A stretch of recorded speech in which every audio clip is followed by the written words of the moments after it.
이번 규제는 맛보기다. 부동산 다음 대출 규제가 더 있는 건가라는 시장은 긴장하고 있습니다. 어제 이재명 대통령 이야기부터 들어보시죠. 제가 부동산과 관련된 말씀을 좀 드리면 이번에 대출 규제는 맛배기 정도에 불과하죠. 저는 대한민국의 미래가 이 부동산 정책에도 크게 영향을 받을 거라고 봅니다. 투기적 수요가 사실 부동산 시장을 매우 교란을 하는데 전체 흐름을 좀 바꿀까 해요. 이제는 부동산보다는 금융시장으로 옮기는 게 훨씬 더 낫지 않을까 그런 생각을 합니다. 수요 억제책은 아직도 엄청나게 많이 남아있다. 아직도 맛보기다, 대책이 많다 그러면서 공급 정책은 아닌 것 같아요. 수요 억제책이 많다라고 밝힌 거 보니 이 규제 정책을 더 많이 준비하고 있다는 뜻으로 풀이됩니다. 일각에선 결국 부동산 집 잡겠다고 공언했던 문재인 정부 따라가는 것 아니냐라는 우려도 나오고 있습니다. 대출 규제는 맛보기용이다라는데 자, 주진우 의원님 어떻습니까? 사실은 이번 정부의 대출 규제 때문에 이 집이 없이 버텼던 우리 청년층이나 아니면 30, 40대 젊은 맞벌이 부부들이 대출을 못 받으니 서울에서 집을 살 수 없어졌다. 뭐 이런 논란도 지금 일고 있고 네. 대한민국 국민들은 집을 못 사게 하면서 외국인들은 펑펑 살 수 있다라는 역차별 논란도 일고 있잖아요. 어떻게 보십니까?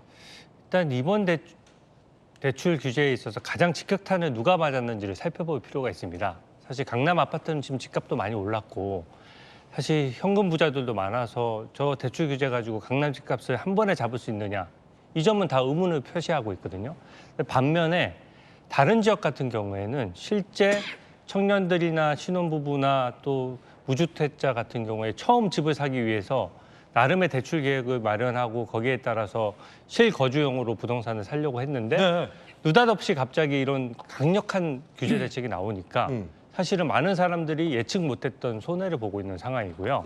이게 부동산 투기를 하려는 사람의 숫자가 타겟팅이 얼마나 됐는지 몰라도 실질적으로는 실소유자한테 피해가 집중되고 있습니다. 네. 강남 부동산 투기꾼을 막는 게 아니라 다른 강북 지역 집값도 워낙 많이 올랐기 때문에 실수요자, 열심히 돈을 모아서 대출 못해서 집을 사려는 실수요자들에게 오히려 피해가 가고 있다. 네, 문재인 정부 때보다 더 강한 대책이에요. 근데 문재인 정부 때 부동산 대책이 성공했느냐? 실패했지 않습니까? 예. 큰 실패했던 원인은 딱 하나입니다. 공급은 극히 제한하면서 수요를 억제함으로써 어떻게 부동산 집값을 받아보려고 하니까 한두 건의 부동산 거래만 일어나도 갑자기 가격이 폭등했던 것이거든요. 근데 이번도 마찬가지로 문재인 정부 때보다 더 강력한 것이 이 주택 가격을 따지질 않아요. 주택 가격이 낮든지 높든지 주택담보대출을 다 6억 원으로 일괄적으로 제한하다 보니까 사실은 현금을 많이 보유하고 있지 않은 사람은 아예 주택을 매수하는 시장에 진입조차 할 수가 없는 네. 거고요. 이 목표치도 너무 높습니다. 하반기에 가계대출을 작년 대비 50%로 줄이겠다는 거거든요. 그러면 가계대출 받는 분들이 대부분 서민들이고 뭐 작년에 1,000만 원 정도 빌렸던 분들은 올해 하반기에는 오히려 대출 연장이 안 되면서 500만 원으로 줄여야 된다는 얘기입니다. 서민들이 갑자기 돈이 없어서 1,000만 원을 빌렸는데 지금 하반기 내에 500만 원을 갚으라고 하면 그게 얼마나 고통스럽겠습니까? 그런 면도 있고 또 정책 대출도 25% 줄이도록 돼 있거든요. 네. 그러면 신혼부부들에게 출산 장려를 위해서 대출을 좀 풀어줬던 부분이라든지 무주택자에 대해서도 지원하던 부분들이 다 일률적으로 줄어들면서 결과적으로 서민한테 가장 피해가 오는 게 아니냐는 거죠. 예, 오늘 많은 경제지 기사를 보니까 사실은 좀 걱정스럽고 우려되는 부분도 있습니다. 모든 정책이라는 게 완벽할 수는 없지요. 그래서 사이드 이펙트, 이 부작용이라는 게 있는데 이 부작용이 좀 치명적인 것 아니냐라는 우려가 오늘 경제지에 많이 나오는데 사실 이번 대출 규제와 함께 규제책이 발표된 것이 전세를 끼고 부동산을 거래하는 것을 사실상 금지시켰다. 왜냐하면 전세가 있는 집에 대출을 일으켜서 집을 살 경우에는 반드시 6개월 이내에 집에 들어가서 살 수 있게 살아야만 하게 해놨기 때문에 요 전세 끼고 하는 대출을 막아버리면서 서울의 이 전세 물량이 급속도로 줄고 있다. 그래서 이 남은 전세 값이 상대적으로 수요가 없다 보니까 공급이 줄어들다 보니까 전세값이 오르고 있다. 그리고 사실은 전세 끼고 팔려고 내놨던 사람들도 대출이 막히면서 이걸 다 월세로 돌리고 있다.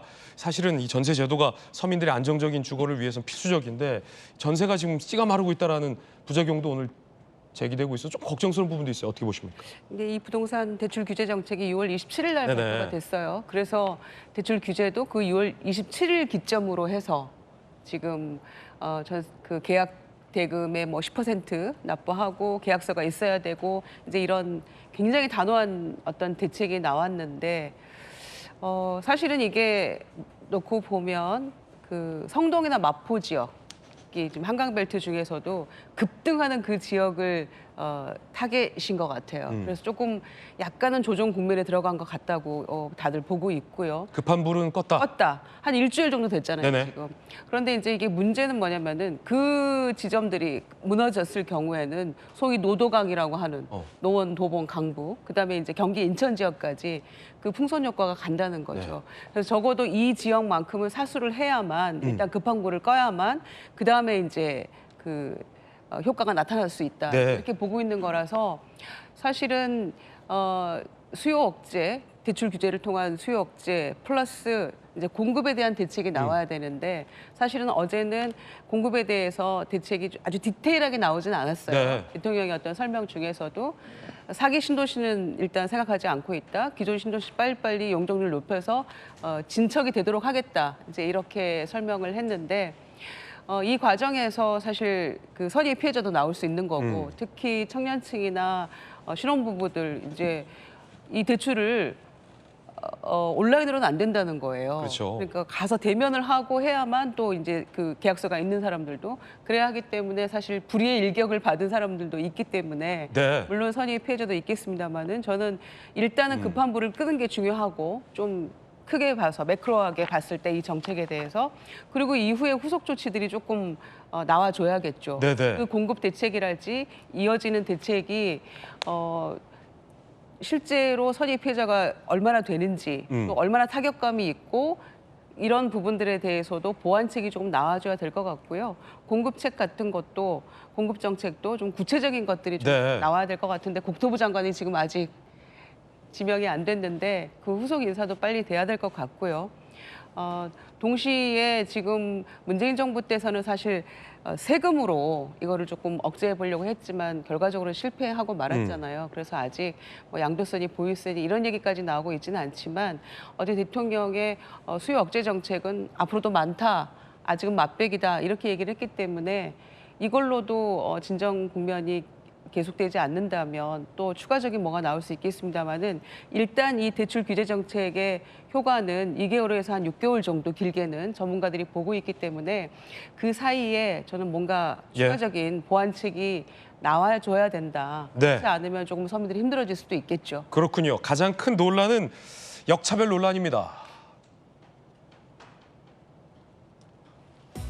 자, 외국인의 경우는 이런 이 대출 규제에 전혀 해당이 되지 않기 때문에 현금을 싸들고 외국인들이 왔을 때는 우리 국민들이 집을 못 사는 사이에 주요 알짜배기 집들을 외국인들이 쓸어갈 수 있다는 논란이 일고 있습니다. 마침 주진우 의원이 SNS에 이런 글을 올렸군요. 매운 맛보기 정책 피해는 서민이 입고 중국인 투기판을 깔아준 격이다라는 글을 올렸네요. 자, 특히 이제 중국인 현금 부자에 대한 어떤 역차별 논란도 시장에서 제기되고 있습니다. 김구식 교수님 어떻게 보십니까? 그러니까 사실은 중국인들이 실제로 우리 한국 대한민국에 와서 건물이나 집이나 토지를 매매하는 그 횟수가 굉장히 급증하고 있는 게 사실입니다. 그렇기 때문에 지금 서울의 부동산 가격이 폭등할 경우에 그 많은 그 수익 또는 그 시세 차익을 중국인들은 사실은 이런 법적 규제의 망을 다 피해가면서 오롯이 그대로 다 가져갈 수 있는 그런 역차별의 논란이 분명히 있죠. 저는 그런 면에서 아까 말한 대출 규제, 그다음에 실거주 의무 조항 이런 것들을 피해갈 수 있기 때문에 지금 갈수록 급증하고 있는 중국인들의 대한민국의 그 주택과 건물, 토지에 대한 매매에 대해서는 일정 정도 저는 굉장히 그 상세하고도 굉장히 세밀한 대책이 마련돼야 된다고 보고요. 그러면서 주진 의원이 아주 잘 지적을 잘했고 저는 원점으로 돌아가서 지금 어저께 이재명 대통령이 이건 시작도 아니고 뭐 더 맛보기밖에 안 된다라고 네네. 이야기를 하는데 어제 말씀을 잘한 게 있어요. 수요 억제와 공급 확대라고 그랬는데 지금 이야기하는 건 수요 억제입니다. 대출을 규제하고 그리고 실거주 의무 조항을 만들고 그다음에 세금을 때리고 이런 게 다 수요를 억제하는 거거든요. 근데 제가 우리 지역에도 뭐 많은 이 재개발, 재건축 그 민원이 있고 다 들여다보고 있습니다. 아무래도 지역이 송파다 보니까. 예, 그렇습니다. 그리고 서울 지역의 주택 가격이 이렇게 때만 되면 주기적으로 반복해서 뛰는 이유는요. 수요를 억제되는 게 아니에요. 장기적으로 대한민국 정부가 한 10년, 20년 장기 전략을 가지고 필요한 곳에 필요한 주택, 좋은 양질의 주택을 계속 공급을 확대해야 됩니다. 근데 문재인 정부가 망한 건 공급에 대한 이야기는 없이 수요를 억제하기 위해서 세금 때리고 또 대출 규제하고 이걸로 한 거거든요. 그러면 돈 있는 사람은 오히려요. 현금 있는 사람들은요. 돈 있는 할아버지, 돈 있는 아버지 만나면 얼마든지 살 수 있어요. 그러나 열심히 맞벌이 부부가 정말 허리띠 졸라매고 내가 대출 이자를 감당하면서까지 네. 내가 좀 좋은 집을 사겠다. 저 그렇게 해서 저는 성공한 케이스거든요. 이자 다 갚아가면서. 이자 갚아가면서. 네. 그렇게 하겠다고 그래서 그 사모님이랑 그렇죠. 그 사다리를 한번 올라타보고 싶은데 아예 사다리를 접근을 못하게 하잖아요. 저는 그래서 수요 억제는 100% 저는 망하는 정책이라고 봅니다. 그래서 공급 확대는요. 왜 그러냐면 아까 강남 3구, 노도강, 뭐 마용성 나옵니다만 막아도 거기는 일단 양질의 주거 환경이 있어요. 교육 환경이 있어요. 의료 시설이 있어요. 문화 시설이 있어요. 거기는 수요가 계속 있을 수밖에 없는 곳입니다. 그렇기 때문에 안정적으로 투자가 되는 거예요. 그렇기 때문에 지금 박원순 시장 때 와가지고 이명박 대통령 때 했던 뉴타운 다 원점으로 돌려가지고 수습시켰죠. 도심 재생한다고 그래서 도심의 좋은 주거 환경을 다 그냥 30년, 40년대 옛날 집으로 그대로 유지했죠. 그리고 지금 우리 지역도 보면 재개발, 재건축해야 될 필요성이 너무 많은데 규제, 심사, 절차, 그다음에 초과이익 환수, 용적률 건폐율, 임대, 소셜믹스에서 임대 비율 어마어마하게 규제가 많아요. 그러니까 계속 지지부진해요. 저는 그래서 제가 진짜 정부를 좀 책임진다면 네. 이렇게 할 게 아니다. 수도권과 서울의 부동산 대책은요. 20, 30년 장기적인 여야 합의로 공급 대책을 획기적으로 만드는 게 제일 중요하다고 생각해요. 정부의 대출 규제책이 이른바 미봉책이다라는 지적 김무식 교수님의 의견 전해드리고 있습니다. 여러분 어떻게 생각하십니까? 고강도 규제한 당일 마이너스 통장 약정액이 하루 만에 2개 은행에서만 800억이 늘었다는 보도도 나왔습니다. 이른바 우회로죠. 막히기 전에 마이너스 통장 뚫어놓자라는 거죠. 25일에서 26일 하루에 49억 약정액이 늘었는데 정부 규제가 나오는 27일 하루 만에 우리은행하고 국민은행의 2개 은행에서만 795억 마이너스 통장 약정액이 급증을 했다는 겁니다. 야, 이거 뛰는 정부 위에 나는 국민들이죠. 마이너스 통장 막히기 전에 뚫어놓자 글 공유. 정부가 어딘가에 뭔가 이 구멍이 있는 대책 아니냐라는 논란도 일고 있는 대목인데요. 정부가 이런 구멍을 막기 위해서 편법, 사업자 대출한다고 하면서 그 돈 빌려다가 집 사는, 어디서 많이 들어봤던 얘기인데 이거 막겠다고 나섰습니다. 627 가이드라인 추가 나왔어요. 개인 사업자 대출 받아서 주택 구매할 때는 5년간 신규 대출 금지, 대출 구매 회수, 편법 증여 주택 구매 사례 집중 점검, 실거래가 거짓 신고하는 업다운 계약 조사. 검사 출신이 또 나와 계시기 때문에 주진호 의원님, 네. 사업자 대출을 받겠다라고 해서 집을 사는 사람들 있어요? 이게 지금 소위 말하는 양문석 금지법이라고도 할 수 있는데요. 민주당 양문석 의원이 지난 총선에서 문제돼서 지금도 재판 중에 있는 사건인데 기본적으로 그 문재인 정부 때 하도 부동산 그 대출 규제를 심하게 하니까 그것을 우회하기 위해서 이제 딸 명의로 개인 사업자 대출을 받아서 그것으로 이제 집 사는데 그 돈이 투입된 사건이거든요. 그 불법입니까? 예, 불법이죠. 개인 사업자라고 하려면은 실제로 자영업처럼 개인 사업에 투자하고 그것에 대해서 어디에 썼는지도 증빙하도록 돼 있거든요. 근데 실제로 사업에 쓰지 않으면서 기본적으로 그것을 가지고 부동산을 사니까 정부의 부동산 대출 규제를 우회하는 것이기도 하고 기본적으로 건실하게 사업할 자영업자한테 돌아갈 대출금을 미리 땡겨서 뺏는 것도 되기 때문에 그런데도 공천 받았잖아요. 네, 그건 지금 문제고 아마 그 1심에서는 당선 무효형이 이미 선고가 된 상황이고요. 아, 1심이 당선 무효형이 나왔어요? 2심이 이제 7월 선고가 남겨져 있으니까 그거는 뭐 사법부의 영역에서 법원의 결정을 기다려 봐야 되는 거고요. 국민이 이번 부동산 대책에서 분노하는 지점은 저는 그냥 간단히 세 가지라고 생각합니다. 첫 번째는 너무 급작스럽습니다. 사실은 정부가 빚을 내서 돈을 많이 풀겠다라고 하니까 사실은 실물 경제에서 물가가 오르고 집값도 들썩이는 건데 원인과 대책이 지금 맞지 않아요. 오히려 건실하게 집을 사겠다고 하는 서민들이 타겟팅이 되다 보니까 그것이 불편한 거고요. 두 번째는 중국과의 상호주의입니다. 중국에서 우리나라 국민이 그 토지를 사려고 하면 이게 토지는 살 수도 없고 주거용 부동산도 1년 동안 거기서 거주를 해야지 겨우 실거주자만 살 수 있도록 되어 있거든요.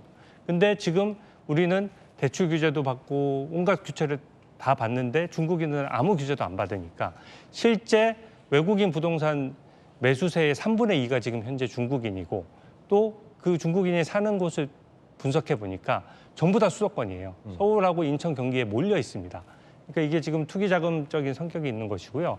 마지막이 내로남불인데 지금 양문석 의원 예를 들지 않더라도 민주당 당사만 하더라도 사실 대출을 풀로 땡겨서 그 당사를 사서 지금 엄청난 차익이 얻어진 상태거든요. 네. 그리고 조현 외교부 장관 후보자 같은 경우에도 좀 문제가 되는 것이 주택도 아니고 도로를 사서 투기를 했다는 것이고 그 도로를 삼으로 인해서 10억 원의 차익을 얻은 것도 국민들이 지금 분통 터질 일인데 거기다가 아들이 갭 투기를 통해서 전세를 끼고 또 부모로부터 증여받은 돈을 합쳐서 외국에 거주하면서 본인 자금 4억짜리로 지금 현재 66평형 한강뷰 아파트를 샀다는 거 아닙니까? 이런 것들이 내로남불 이슈에 걸리면서 국민들의 더 분노를 부채질하고 있다라고 저는 생각합니다. 네. 양승일 변호사님 어떻게 보십니까? 내로남불 문제 있다라는데. 내로남불 당연히 문제 있고요. 사실 그래서 지금 그러니까 사업자 대출을 전용을 해서 마치 이제 사업자금으로 사용하지 않을 것임에도 그거를 뭐 이제 특히 뭐 강남이라든가 이런 투기 지역 이제 주택을 사는데 전용하는 것은 그건 분명히 문제고 예, 그건 사실 범죄에 해당합니다. 그렇기 때문에 왜냐하면 그런 게 자꾸 계속되면은 이런 사업자 대출의 총량이라든가 이제 대출 심사가 엄격해지고 까다로워지면 정말 이제 사업자금 운용자금이 없어서 지금 이제 고생하시는 이제 소상공인들에게 돌아갈 자금이 이제 줄어들고 감소되는 그런 이제 폐해가 있기 때문에 그거는 정말 엄단해야 한다는 생각을 하고요. 다만 뭐 지금 이제 뭐 양문석 의원 케이스 같은 경우에는 양문석 의원이나 그 배우자 그 두 분이 이제 오히려 이런 대출 관련해서 이제 자기도 속았다 사기의 피해를 주장하고 무죄를 호소하고 있는 사건이기 때문에 아직 확정되기 전이라서 그거는 법원의 판결을 지켜볼 필요가 있다라고 이제 그건 좀 살펴볼 필요가 있을 것 같고 네. 그 외에 뭐 이제 뭐 외국인들이 이제 우리나라에서 이제 뭐 특별히 그 규제나 제한 없이 이제 뭐 토지나 주택 같은 걸 구매하는 거는 저는 원칙적으로 상호주의를 적용해야 한다고 생각합니다. 아, 상호주의 적용하자. 예, 왜냐하면 뭐 우리나라 국민이 외국에서 주택 쓸 때는 여러 가지 피해를 보고 제한이 많으면서 외국인들이 무분별하게 해서 실제로 뭐 그런 외국인 임대인 때문에 우리 대한민국 국민 임차인들이 피해 보는 일이 있어서는 안 되기 때문에 제한을 해야 되지만 그 과정에서 뭐 특정 국가나 뭐 특히 특정 국가나 그 나의 국민들 외국인들이 피해를 보고 뭔가 혐오가 되는 것은 문제가 있어서 원칙적으로 이런 외국인들의 부동산 취득에 대해서는 전반적으로 조금 손을 볼 필요가 있다. 제도에 좀 개선이 필요하다는 생각은 있습니다. 네, 여러 전문가들의 의견 전해드렸습니다.